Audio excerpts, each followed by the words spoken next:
యూదుల పాసా పండుగ సమీపించుటచే యేసు యెరూషలేమునకు వెళ్ళెను. దేవాలయములో ఎడ్లను గొర్రెలను ఆభరణములను అమ్మువారిని డబ్బు మార్చువారిని ఆయన చూచెను. ఆయన కాళ్ళతో కొరడాపేని గొర్రెలను ఎడ్లను అన్నింటినీ ఆలయము వెలుపలకు తోడెను. డబ్బులు మార్చువారి నాలుగు బలను చిమ్మివేసి బల్లలను పడద్రోసెను. పావులములను అమ్మువారితో వీరిని ఇక్కడ నుండి తీసుకొని పొందు, నా తండ్రి ఇంటిని వ్యాపార గృహముగా చేయవలదు. నా తండ్రి ఇంటిని వ్యాపార గృహముగా చేయవలదు అని చెప్పెను. నీ గృహమునందు నాకు గల ఆసక్తి నన్ను దహించును. నీ గృహమునందు నాకు గల ఆసక్తి నన్ను దహించును. అనువేగనమునందని వాక్యము శిష్యులకు అప్పుడు తలపునకు వచ్చెను. ఇది క్రీస్తు సువిశేషము. Praise the Lord. Praise the Lord. Hallelujah. Hallelujah. Hallelujah. Hallelujah. Hallelujah. పూర్వము ఒక మహారాజు అనేక రాజ్యములో ఒక పెద్ద మందిరాన్ని నిర్మించాడు. చాలా ఎత్తైన మందిరము, చాలా అందమైన మందిరము. దానిని ఆవిష్కరణ చేసే రోజున పూజారిని పిలిచాడు. పూజారిని పిలిస్తే పూజారి రానన్నాడు. నేను రాను, రాకూడదు. ఎందుకు నువ్వు రావు? నేను ఎంతో కష్టపడి ఈ మందిరాన్ని నిర్మించాను, ఎంతో డబ్బులు ఖర్చు పెట్టాను, ఎంతో మంది పనిచేశారు, చాలా అందంగా ఉంది, అందరు కూడా వస్తున్నారు, నా రాజ్యంలో ఉన్న వారందరూ కూడా వస్తున్నారు, ఎందుకు నువ్వు రావు? నీవు దేవాలయంలో పూజలు చేయాలి, అర్చన చేయాలి, నువ్వు యాజకుడుగా ఎందుకు రానంటున్నావు అన్నప్పుడు ఆ పూజారి చెప్తున్నాడు, నీవు కట్టిన మందిరంలో దేవుడు లేడు. నువ్వు కట్టిన మందిరంలో దేవుడు లేడు. దేవుని మహిమ కొరకు నీవు నిర్మించలేదు. నీ పేరు కోసం, నీ ప్రతిష్ఠ కోసం, నీ పేరు శిలాఫలక మీద వేసుకోవాలని నీవు నిర్మించుకున్నావు. కాబట్టి ఆ మందిరంలో దేవుడు లేడు, నేను రాను అని ఆ పూజారి తెలియచేయడం జరిగింది. సహోదర సహోదరుల, దేవాలయము దైవ నివాసము, దేవాలయము పవిత్రమైనది, దేవాలయంలో దేవుడు నివసిస్తూ ఉంటాడు. ఈ ఆలయము దైవ నివాసము. దైవ నివాసము గురించి నేటి మొదటి పట్టణం మనం చదువుకుంటున్నాం. యాకోబు కలగన్నాడు. ఆ కలగన్న చోట తాను ఏమంటున్నాడు? ఇది దైవం నివాసము, ఇది స్వర్గద్వారము అని తాను తెలియజేస్తున్నాడు. యాకోబు హారాను వైపు ప్రయాణం చేస్తున్నాడు. ప్రయాణం చేస్తూ ఉన్నప్పుడు చీకటి పడింది. ఆ రాత్రి లూసు అనే ప్రదేశంలో తాను నిద్రపోయాడు. ఒక రాత్రి తలదిండుగా పెట్టుకుని నిద్రపోతున్నాడు. తను నిద్రపోయినప్పుడు తాను ఒక కల కన్నాడు. ఆ కళలో తనేం చూశాడు? నిచ్చెను చూశాడు, దేవదూతను చూశాడు, నిచ్చెన పైన దేవుడిని కూడా చూశాడు. నిచ్చెన చాలా పెద్దగా ఉంది, ఆకాశం అంటుతుంది. ఆ నిచ్చెన మీద నుండి దేవదూతలు దిగి వస్తున్నారు, మరి పైకెళ్తున్నారు. ఆ నిచ్చెన పైన దేవుడు ఉండి యాకోబుతో మాట్లాడుతున్నాడు. ఏమంటున్నాడు? నేను అబ్రహాము దేవుడను, ఇస్సాకు దేవుడను, నేను నిన్ను దీవించబోతున్నాను, నువ్వు ఎక్కడికి వెళ్ళాలి నేను కాపాడుతాను, నీ రాకపోకలను కాపాడుతాను, నీ ద్వారా నీ వంశాన్ని వృద్ధి చేయబోతున్నాను, నీవు నా మాట విను, నేను నీతో వడపడిక చేసుకుంటున్నాను, నీకు వాగ్దానం చేస్తున్నాను, నీవు ఎక్కడికి వెళ్ళే సరే నీ వెంట వచ్చి నేను కాపాడుతాను అని దేవుడు ఒడంబడిక చేసి ఉన్నాడు. ప్రియ సహోదరి సహోదరుల, ఆ కల అయిపోయిన తర్వాత తను లేచి తాను అంటున్నాడు, ఇది ఎంత పవిత్రమైనది, ఇది ఎంత భయంకరమైన చోటు, ఇది దైవ నివాసము, ఇది స్వర్గ ద్వారము, ఎక్కడి నుంచి ప్రత్యక్షంగా డైరెక్ట్ గా మనము స్వర్గంలో వెళ్ళిపోవచ్చు అని తను అనుకుని నిద్రలేసి ఈ రాయిని అక్కడే ఒక స్తంభంగా పాతి దాని మీద తైలం వేసి దేవునికి అంకితం చేస్తున్నాడు. ప్రియ సహోదరి సహోదర, ఆ ప్రదేశానికి తను ఒక పేరు పెడుతున్నాడు. ఆ పేరు బేతేలు. Praise the lord, praise the lord, praise the lord. మన గ్రామాల్లో ముఖ్యంగా ప్రొటెస్టెంట్ దేవాలయంలో కొంతమంది బేతేలు మందిరము అని పేరు పెట్టుకుంటుంటారు. బేతేలు అంటే దైవ నివాసము, దేవుని యొక్క మందిరము, దేవుడు నివసిస్తున్నాడని. మన యొక్క ఆలయము బేతేలు, మన ఆలయంలో దేవుడు నివసిస్తున్నాడు. సహోదరి సహోదర, దేవుడు ఈ దేవాలయం ద్వారా మనం దీవించాడు, ఎంతగానో దీవించాడు. యెరూషలేము దేవాలయంలో హన్నా ప్రార్థన చేస్తుంది. కన్నీరు మున్నీరుగా ప్రార్థన చేసినప్పుడు దేవుడు ఆమె యొక్క ప్రార్థన ఆలకించి తనకు గర్భఫలాన్ని దయచేశాడు. సమూయేలు మహాప్రవక్తను దేవుడు దయచేసి ఉన్నాడు. ప్రియ మిత్రులారా, దేవాలయంలో అర్చక విధులు నెరవేర్చిన జకర్యాకు దేవుడు వృద్ధాప్యంలో ఒక మహాప్రవక్తను దయచేశాడు. ఎవరైనా బాప్తిస్మ యోహాను గారు దయచేశాడు. అదే విధంగా మన దేవాలయం కూడా చాలా మంది కన్నీటి ప్రార్థన చేశారు. సుమారు 20 సంవత్సరాల క్రితం ఇక్కడ పని చేసినప్పుడు చాలా మంది చూసేవాడు. అప్పుడు పరిస్థితులు, స్థితిగతులు ఇలాగ లేవు. దయనీయమైన పరిస్థితుల్లో, దయనీయమైన ఆర్థిక పరిస్థితుల్లో ఉన్న మనము ఈ దేవాలయాన్ని నమ్ముకొని దేవాలయంలో దేవుని మీద బాధ వేసి ప్రార్థన చేశాం. చాలా మంది కన్నీరు మున్నీరుగా ప్రార్థన చేశారు. వారిలో మరి చాలా మంది వారి కుటుంబాల్లో ఉన్న బిడ్డలందరూ గవర్నమెంట్ జాబ్ చదువుకున్నారు. కొన్ని పేర్లు చెప్తాను, మీరు ఏమనుకోనండి, వారు ఎక్కడున్నారో తెలియదు, కానీ నేను ఎక్కువగా చూసిన వారిలో కొంతమంది పేర్లు చెప్పమని చెప్తాను. వారిలో నిర్మలా ఒకటి, శాంతకుమార్ ఒకటి, తర్వాత మహారాణి ఒకటి. ఇటువంటి వాళ్ళు చాలా మంది ఉన్నారు. అందరి పేర్లు నాకు రావు కాబట్టి వీరి పేరు మాత్రమే చెప్తున్నారు. వీరు ఎక్కడి నుంచి నడిచి వచ్చేసేవారు. 5 కిలోమీటర్లు నడిచి ఆదివారం పూజకు వచ్చేవారు. వీరే కాకుండా చాలా మంది వచ్చేవారు. అందరి పేర్లు నాకు గుర్తులేవు కాబట్టి కొంతమంది పేర్లు మాత్రం చేస్తున్నాను. వీరు కన్నీటి ప్రార్థన చేసేవారు. వారి పేదరికాన్ని జయించడానికి, బిడ్డలకు విద్యాబుద్ధులు నేర్పిస్తే బిడ్డలు బంగారు భవిష్యత్తును పొందుకుంటారు అని ఎంతగానో తప్పించేవారు. వారి యొక్క ప్రార్థన దేవుడు ఆలకించాడు. ఈ రోజున మనం చూస్తున్నాం, వారందరూ గవర్నమెంట్ ఉద్యోగులు చేస్తున్నారు. వారికి స్థితిగతులు మారే, వారి యొక్క ఆర్థిక పరిస్థితి మారేది, బిడ్డలు విద్యావంతులు అయ్యారు. మరి ఈ రోజున మన సంఘానికి, మన విచారణకు వారు ఎంతగానో ప్రోత్సహిస్తున్నారు. ప్రియ సహోదరి సహోదర, praise the lord, praise the lord, praise the lord, praise the lord, praise the lord. ఈ విధంగా ఈ దేవాలయాన్ని నమ్ముకుని దేవుని మీద ఆధారపడి ఎవరెవరైతే ప్రార్థన చేశారో వారి కుటుంబంలోని బిడ్డలు దీవించబడ్డారు. వారందరూ కూడా దీవించబడ్డారు. అందులకు ప్రత్యక్ష సాక్ష్యము మీరు, మీ బిడ్డలే. ప్రియ సహోదరి సహోదర, పూర్వవేదంలో దేవుని యొక్క మందస్సము, వాగ్దత్త మందస్సం గురించి మనం చదువుకుంటున్నాం. ఈ వాగ్దత్త మందస్సాన్ని ఏర్పాటు చేయమని యావే దేవుడే మోషేకి తెలియజేశాడు.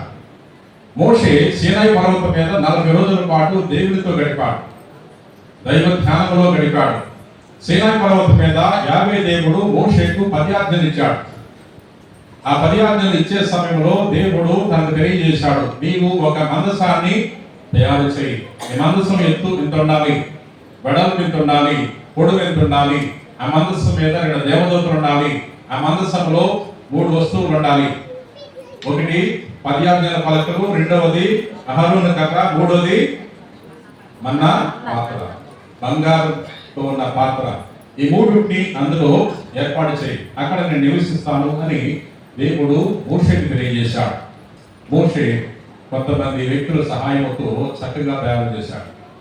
ఇశ్రాయేలు ప్రజలు 40 సంవత్సరాలు ఎడారిలో ప్రయాణిస్తున్నప్పుడు వారితో పాటు ఈ మందసాన్ని మోసుకుని వెళ్ళారు. మరి ఎక్కడెక్కడైతే వారు తిరిగారో అన్ని చోట్లకు ఆ మందసాన్ని తీసుకెళ్లారు. మందసాన్ని ఎంతో గొప్పగా కాపాడుకున్నారు. మందసానికి ఇవ్వాల్సిన గౌరవ మర్యాదలు వారు చూపించారు. ఇశ్రాయేలు ప్రజలు యోర్దాను నదిని దాటి ఈ వాగ్దత్త భూమిలో ప్రవేశించవలసి వచ్చినప్పుడు యోర్దాను నది పొంగిపోతుంది, ప్రవాహం గట్టిగా వెళ్ళిపోతుంది. అటువంటి సమయంలో యెహోషువ చెబుతున్నాడు, యాజకులు చెబుతున్నాడు, యాజకులు ఈ మందసాన్ని భుజాల మీద పెట్టుకుని వెళ్తే దేవుడు మనకు ఒక మార్గాన్ని చూపుతాడు అని తెలియజేసినప్పుడు ఆ మందసాన్ని యాజకులు భుజం మీద పెట్టుకుని యోర్దానులో దిగారు. ఆ నీరు వారి పాదాలకు అంటుకోగానే ఈ ప్రవాహం ఆగిపోయింది. ప్రవాహం ఆగిపోయింది, పొడి నేల ఏర్పడింది, చక్కటి దారి అక్కడ ఏర్పాటు చేయబడ్డది. ఆ పొడి నేలలో వీరందరూ కూడా ఈ యోర్దాను నదిని దాటగలిగారు, వాగ్దత్త భూమిలో ప్రవేశించగలిగారు. సహోదరి సహోదరు, praise the lord, praise the lord, praise the lord, praise the lord, praise the lord. అంటే దేవుని యొక్క సన్నిధి మనకు తోడుగా ఉంటే మనకు విజయమే. యెరికో పట్టణాన్ని జయించవలసి వచ్చినప్పుడు యెహోషువ అక్కడున్న యాజకులకు తెలియజేశాడు, యుద్ధవీరులకు తెలియజేశాడు, ఈ యొక్క మందసాన్ని యెరికో పట్టణం చుట్టూ రోజుకు ఒకసారి తెప్పండి అన్నప్పుడు వారు 7 రోజుల పాటు ఈ మందసాన్ని ఆ యెరికో పట్టణం చుట్టూ తిప్పారు. యెరికో గోడలు ఊరిపోయాయి, యెరికో పట్టణాన్ని వారు జయించగలిగారు. అంటే దేవుని సన్నిధి మనతో ఉంటే, దేవుడు మనతో ఉంటే మనకు విజయమే. Praise the lord, praise the lord, praise the lord, praise the lord, praise the lord. నగరానికి మన ఊరు చాలా దూరంగా ఉంది. అరనిగడ్డ పట్టణానికి 5 కిలోమీటర్ల దూరం ఉంది. బస్సు రాదు. ఆ రోజుల్లో బస్సు వచ్చేది కాదు, ఆటో వచ్చేది కాదు, నడిచి వెళ్ళాలి, లేకపోతే సైకిల్ వేసుకు వెళ్ళాలి, ఎదురుగండు మీద వెళ్ళాల్సి వచ్చేది. అయినా సరే మన బిడ్డలు మరి ఇప్పుడు అంతమంది సుమారు 53 మంది గవర్నమెంట్ ఉద్యోగం చేస్తున్నారంటే దానికి కారణము కేవలము ఈ యొక్క విశ్వాసము. దేవుని మీద మన సంఘం ఆధారపడింది కాబట్టి ఈ రోజున మన సంఘం ఇంతగా దీవించబడుతుంది. సహోదరి సహోదరులారా, దేవుని నమ్ముకుంటే విజయము, దేవుని యొక్క సన్నిధిని మనం పొందుకుంటే తప్పకుండా మనకు విజయము సిద్ధిస్తుంది. యెరికో పట్టణం చుట్టూ యెహోషువ ఈ 50 మందసాన్ని తిప్పాడు. ఆ పట్టణం మీద విజయాన్ని సాధించాడు. ఆ పట్టణం ఓడిపోయింది, గోడలు పగిలిపోయాయి. సహోదరి సహోదరులారా, దేవునికి అసాధ్యమైనది ఏదీ లేదు, అంతయు సాధ్యమే, అంతయు సాధ్యమే. అందుచేత మనము దేవాలయం వెళ్ళ శ్రద్ధ వహించాలి, దైవ కార్యాల విషయాల్లో మనం ముందుండాలి. దేవునికి ఎంత చేసినా తక్కువే. ఎందుకని దేవునికి మనము ఉదార స్వభావంతో ఉంటే, దేవుని ఎడల దేవుని యొక్క కార్యాల ఎడల మనం ఉదార స్వభావంతో ఉంటే దేవుడు మనను అమితంగా దీవిస్తాడు. అదిని పొర్లి పొంగిపో కొలమానముతో దేవుడు మనకు కొలుస్తాడు. ప్రియ సహోదరి సహోదరులారా, praise the lord, praise the lord, praise the lord, praise the lord, praise the lord, praise the lord. దేవాలయాన్ని మన ఆధ్యాత్మిక అవసరాల కొరకు వినియోగించుకోవాలి. దేవాలయాన్ని అడ్డుపెట్టుకుని లాభపడాలనుకోకూడదు. దేవాలయాన్ని అడ్డుపెట్టుకుని పెత్తనం చేయాలనుకుంటే అది తప్పు. దేవాలయాన్ని అడ్డుపెట్టుకుని మనము ఆర్థికంగా లాభపడాలనుకుంటే దానివల్ల మనకు అనర్థమే, వినాశనమే. సహోదరి సహోదరులారా, 84వ కీర్తనలో కీర్తనాకారుడు మరి దేవాలయం గురించి ఎంతో గొప్పగా చెప్తున్నాడు. 84వ కీర్తన చదువుకుందాం. సర్వశక్తిమంతుడైన ప్రభువు నీ నివాసము ఎంత రమ్యము. నేను ప్రభు మందిర ఆభరణమును దర్శింపవలనని ఉవ్విళ్ళూరిపోవచ్చున్నాను, తప్పించిపోవచ్చున్నాను. కాబట్టి దేవుడు నివసిస్తున్నాడు కాబట్టి ఆ దేవాలయానికి అందం వస్తుంది. Praise the lord, praise the lord, praise the lord, praise the lord, praise the lord. ఈ భక్తుడు కోరుకుంటున్నాడు, ఉవ్విళ్ళూరిపోతున్నాడు, తప్పించిపోతున్నాడు. దేనికోసం తప్పిస్తున్నాడు? దేవాలయ మందిర ఆవరణలో ప్రవేశించాలని.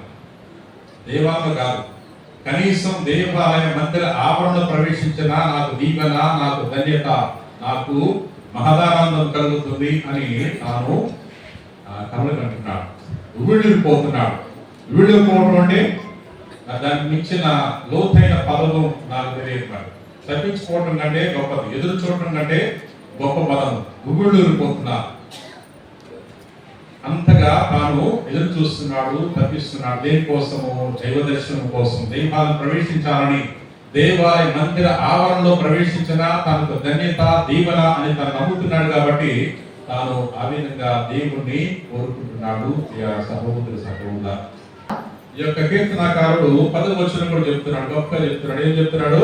అన్యుల ఇంట్లో 1000 నాళ్ళు గడిపిన దానికంటే నీ మందిరమున ఒక్క రోజు వసించడం మేలు. ఒక్క రోజు నివసించడం మేలు.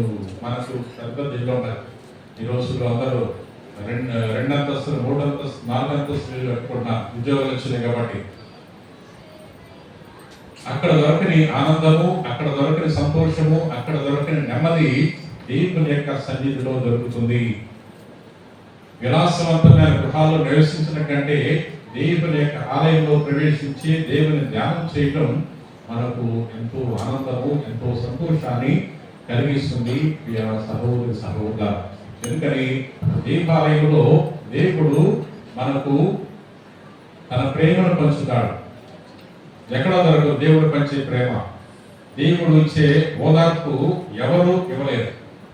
దేవుడిచ్చే సమాధానము, దేవుడిచ్చే నెమ్మది ఎక్కడ దొరకదు. ఇంట్లో దొరకదు, స్నేహితుల వద్ద దొరకదు, ఇంకా ఏ పాఠశాలలో దొరకదు, ఎక్కడ దొరకదు. దేవుడు మనకు స్వచ్ఛమైన ప్రేమను తన యొక్క సన్నిధిలో దయచేస్తాడు. తన యొక్క శాంతిని మనకు ప్రసాదిస్తాడు. దేవాలయంలో ప్రవేశించి ప్రార్థన చేస్తే మనకు స్వస్థత కలుగుతుంది. దేవాలయంలో ప్రవేశించి ప్రార్థన చేస్తే మనకున్న చీకు చింతలు తొలగిపోతాయి. ఎప్పుడు అలవాటు ప్రకారం వచ్చి ప్రార్థన చేస్తే రాదు. నీవు నిష్కల్మషమైన హృదయంతో, మంచి మనసుతో, మంచి విశ్వాసముతో నీవు దేవాలయం ప్రవేశించి నీవు నీ ఆత్మతో దేవుని ఆరాధించినప్పుడు, ఆత్మయందును సత్యమందును ఆరాధించినప్పుడు తప్పకుండా దేవుని వరప్రసాదాలు మీకు అనుగ్రహించబడతాయి. అన్న ఎల్కనా భార్య అన్న దేవుని మీద విశ్వాసంతో వచ్చి ప్రార్థన చేస్తుంది. ఎంతోసేపు ప్రార్థన చేస్తుంది, కన్నీరు మున్నీరుగా ప్రార్థన చేస్తుంది. తన చుట్టూ ఎవరున్నారో పట్టించుకోరా. ఆమె ఏడుస్తూ ప్రార్థన చేస్తున్నప్పుడు ఏరియా అక్కడ వచ్చి ఆమె తిట్టాడు.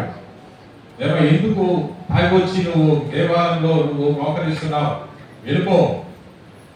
ఎందుకు తాగొచ్చావు, ఎందుకు మద్యం సేవించి వచ్చి దేవాలయంలో మోకరించామని మందలించాడు. కానీ ఆమె తెలియజేస్తుంది, అయ్యా నువ్వు అనుకున్నట్టు నేను మద్యం సేవించి రాలేదు.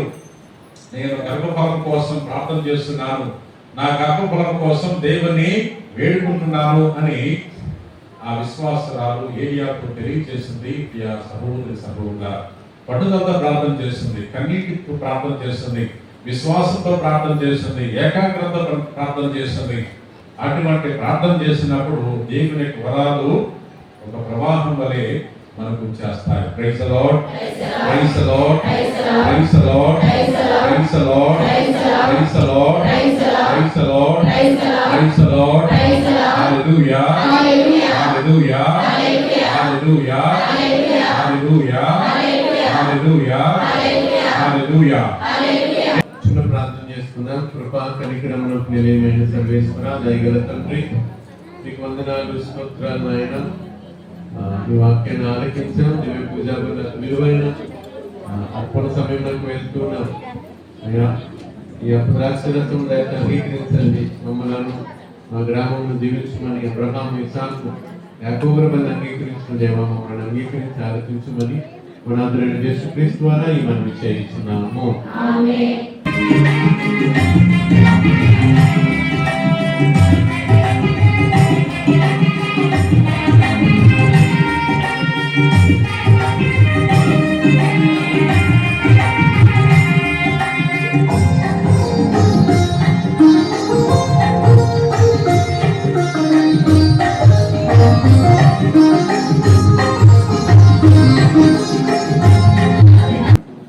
సహోదరి సహోదరులారా, నేనును వీరును అర్పించిన బలి సర్వశక్తిగా కలిగిన సర్వేశ్వరునికి అంగీకారం అలట్ల ప్రాప్తింపము.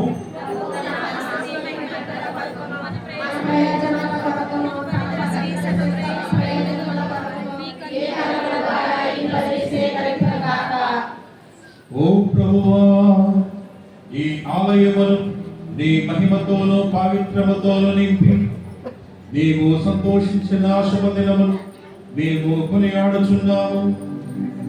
మమ్ములను మా జీవితములను నీకు ఎల్లప్పుడూ ప్రీతిపాత్రమైన బలి అర్పణముగా రూపొందింపమని ప్రార్థించుచున్నాము. మా ప్రభువైన క్రీస్తు ద్వారా మనవి చేయుచున్నాము. ప్రభువు మీతో ఉందురుగాక.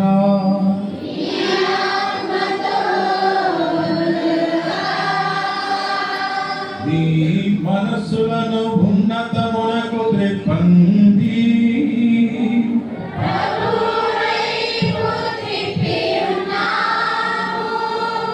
మన దేవుడైన ప్రభువునకు కృతజ్ఞత తెలుపుదము.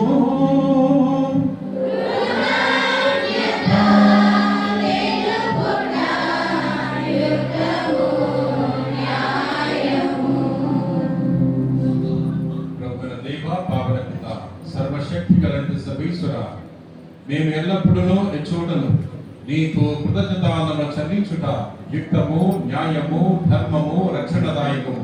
ఎలాగైనా నీ కృప వలన మేము నిర్మించిన ఈ బాహ్య మందిరములో యాత్రికులుగా ప్రవేశించు నీ కుటుంబమును అన్ని వేళలైందును చల్లగా చూస్తున్నావు. నీ సహవాస పరమ రహస్యమును మాకు అద్భుత విధముగా వెల్లడించి దానిని సంపూర్తి చేయించున్నావు. నీవు మాకు ఒక ఆలయముగా నిర్మించుకొని నీ శ్రీసభను విశ్వమంతటా విస్తరింపజేయుచున్నావు. మా ప్రభు నీ జ్ఞాన శరీరమును అధికముగా వృద్ధి పొందినట్లు చేయించున్నావు. ఈ రీతిగా శ్రీసభ సంపూర్ణత నుండి స్వర్గనగరి యెరూషలేములో నీ ముఖ శాంతిని గాంచినట్లు రూపొందించున్నావు. కావున లెక్కకు మించిన పునీతుల బృందములతో ఏకమై నీ వైభవపేతమైన ఈ దీపాలయమందు నిన్ను స్తుతించి గణపరుస్తూ నీ మహిమను నిరతము కొనియాడుట ఎట్లనగా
అవును పిత, నీవు నిక్కముగా పవిత్రుడవు.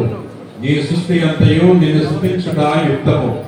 ఎలయనా నీ కుమారుడును మా ప్రభువునైన యేసుక్రీస్తు ద్వారా పవిత్రాత్మ ప్రభావం వలన సమస్తమునకు జీవం పోసి పవిత్రపరచున్నారు. ప్రపంచమాద్యంతము సూర్యోదయం నుండి సూర్యాస్తమయం వరకు నీ నామమునకు నిర్మలమైన బలిని అర్పించుటకై ప్రజలను నిరంతరము పిలుచుచున్నారు. కావున ఓ ప్రభువా, ఈ కానుకలను నీ సముఖమునకు తెచ్చి ఉన్నాము. పవిత్రాత్మ ద్వారా వీరిని పవిత్రపరచాలని మానుకొంచున్నాము. ఈ విధమున ఇవి మా ప్రభువును నీ కుమారుడనైన యేసుక్రీస్తు శరీర రక్తములు అగునుగాక. అతని ఆజ్ఞ ప్రకారమే ఈ కృతజ్ఞతాక్షరను నెరవేర్చుచున్నాము. అతడు అప్పగింపబడిన రాత్రి అప్పములందుకుని కృతజ్ఞతావందనములు చెప్పి స్తుతించి త్రుంచి శిష్యులకిచ్చుచు ఇట్లనెను, మీరందరూ దీన్ని తీసుకుని భుజింపు. ఎలయనా ఇది మీ కొరకు అప్పగింపబడనున్న నా శరీరము.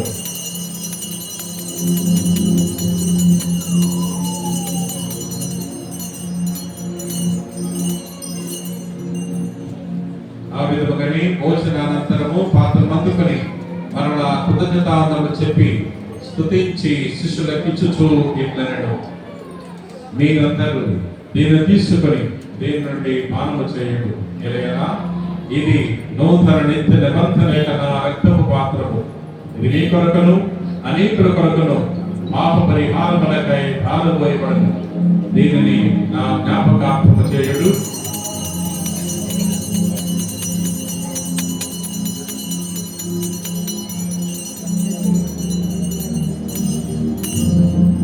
ఇది విశ్వాస రహస్యము.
కనుక తండ్రి, నీ కుమారుని రక్షణాయుతముకు శ్రమలను అద్భుతమైన ఉత్థానములు మోక్షారోహణను స్మరించుచు అతడు మరలా వేచేయని ఎదురు చూచి మేము ఈ పవిత్ర జీవన బలిని కృతజ్ఞతతో నీకు అర్పించుచున్నాము. నీ పవిత్ర శ్రీ సభ యొక్క కానుకను ప్రీతితో వీక్షింప ప్రతిమానుకొనుచున్నాము.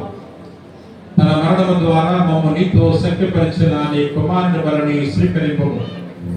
మేము అతని శరీర రక్తములతో పోషింపబడి పవిత్రాత్మతో నింపబడి అతని యందు ఏక శరీరము ఏక మనస్సు కలిగినట్ల దయచూపుము.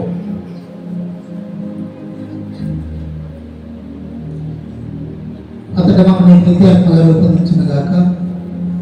నీ ఎన్నుకున్న పుణ్యాత్మలతోనూ ముఖ్యముగా పవిత్ర కనియు దేవమాతను మరియ మాతతోనూ ధన్యుల అపోస్తులతోనూ వేద సాక్షులతోనూ సకల పురుగు పట్టు మమ్మను మోక్ష భాగం వారకుండా చేయి. ఎలైనా వీరి విజ్ఞాపన ప్రార్థన వర్గ సహాయంపై మేము ఆధారపడి ఉన్నాం. ఓ ప్రభువా, మమ్ము నీతో సఖిపరచు ఈ బలి లోకమంతటికి శాంతిని శ్రేయస్సును ప్రసాదించినట్లు ప్రతిమాలుచున్నాము. ఈ లోకమున యాత్ర చేయి మీ శ్రీ సభను మీ సేవకులకు మా పద్మాలకు నియోజకవర్గం మా జోసఫ్ రాజారావు పీఠాధిపతిని తదితర పీఠాధిపతులను గురువులందరూ నీవు సంపాదించుకున్న ప్రజలందరినీ విశ్వాసమందును ప్రేమయందుగా కొరకు నీ చిత్త ప్రకారం నీ సముఖమున చేరిన ఈ ప్రజల మనలను ఆలోకించను. దయగా తండ్రి, 4 దశలో చేరిన నీ బిడ్డలందరినీ కనికరించి నీతో ఐక్యపరచుకున్నాము.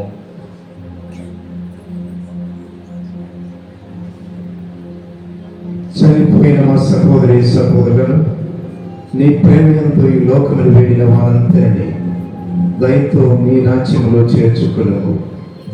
మేములు అచ్చట చేరి నీ ముఖ్యమును వీక్షించచ్చు నిత్యానందము పొందదు కాక. మా ప్రభు అయిన క్రీస్తు ద్వారా మనవి చేయించున్నాము.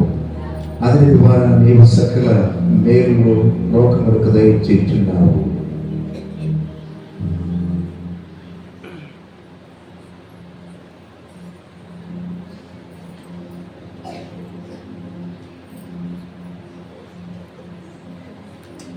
క్రీస్తు ద్వారా, క్రీస్తుతో, క్రీస్తు నందు సర్వశక్తి గల పితైన సర్వేశ్వరా, పవిత్రాత్మతో ఏకమయ్యుండు నీకు యుగ యుగములు గౌరవ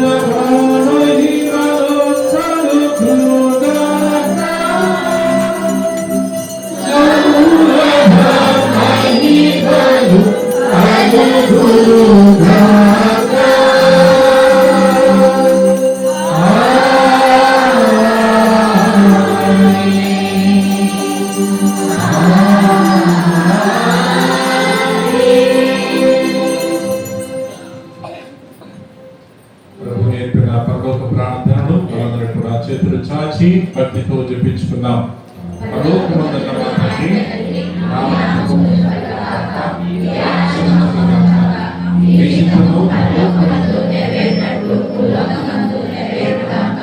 నానాటికి కావలసిన మా అన్నము మాకు నేర్పించు. మా యథార్థమైన వారిని మేము మన్నించినట్లు మా అప్పులను మన్నించండి. మా మోసంలో ప్రవేశింపక కీడులో రక్షించండి. ప్రభువా, అన్ని కీడులను మమ్మల్ని రక్షింపుము. మా యోచనలో మాకు శాంతిని ప్రసాదింపుము. నీ వ్యాధిగ్రహం వలన పాపము నుండి మా విముక్తులు చేసి అన్ని కలతల నుండి సర్వదా కాపాడు. మేము మోక్షానందమును మా రక్షకుడైన యేసుక్రీస్తు ఆగ్రహమును నిరీక్షించున్నాము.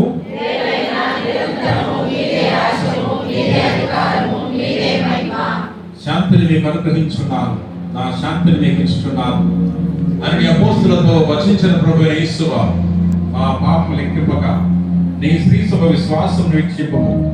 నీ చిత్త ప్రకారం నీ సభకు శాంతిని ఐక్యమును అనుగ్రహింపము. యుగ యుగంలో జీవించు పరిపాలించు ప్రభువా, ప్రభుని శాంతి ఎల్లప్పుడూ మీతో ఉండును గాక. ఒకరికొకరు సమాధానం తెలుపుకుందాము.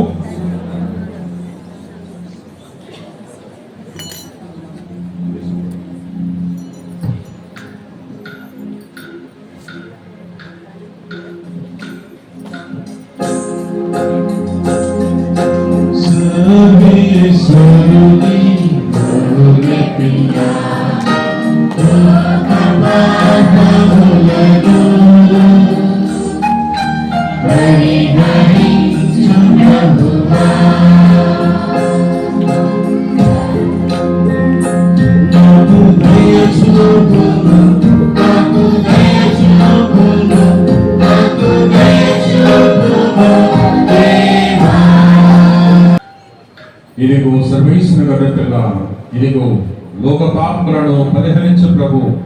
గొర్రెపిల్ల విందులకు పిలువబడిన వారు ధన్యులు.